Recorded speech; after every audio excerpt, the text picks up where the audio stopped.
Ayan, nakagawa na ako ng aking cupcake candle at saka meron din ako ditong macaroons.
So it's ready and we have to put our fragrance oil.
Ayan, nakagawa na ako ng aking cupcake candle at saka meron din ako ditong macaroons. So ito na nga, dahil wala pa tayo sa ating farm, nakahanap na naman si Kakay ng bagong pagkakaabalahan. Isa sa aking kasiyahan ang gumawa ng dessert candles. Bukod sa ang cute nila tignan, at dahil napakatotoo kung tignan din, may nakapagsabi pa kung pwede pre-taste. Ay, aba, ano kayang lasa? Ano ba yan?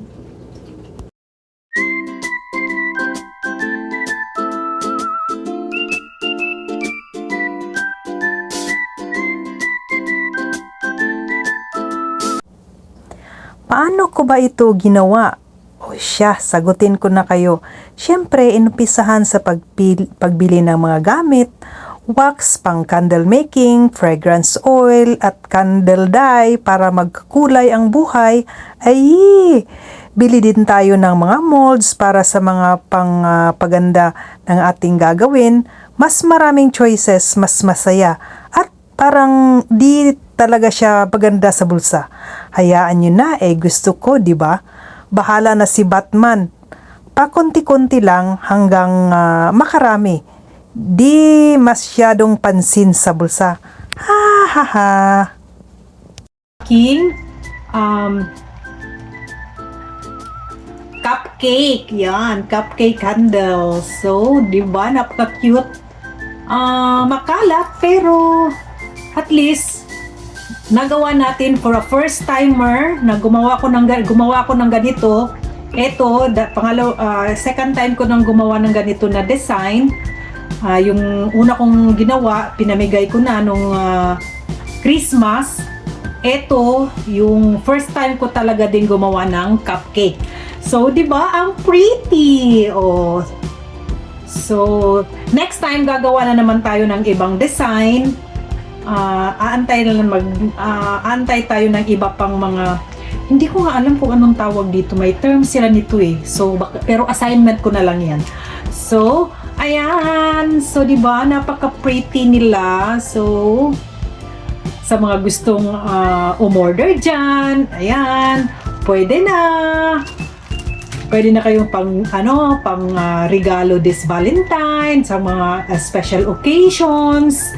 Pwede na pang souvenirs, pag may mga binyagan, mga ganon. Mga dibu. Yan, pwede tayong makagawa ng ganyan. Mahabang nga lang, kasi baguhan tayo, pero pag may oras, kaya natin. Okay, thanks for watching. This is Kakay Sato. Ito na naman na isa nating kasiyahan habang wala pa tayo sa ating farm. So, yan, napaka-cute! Bye-bye, everyone!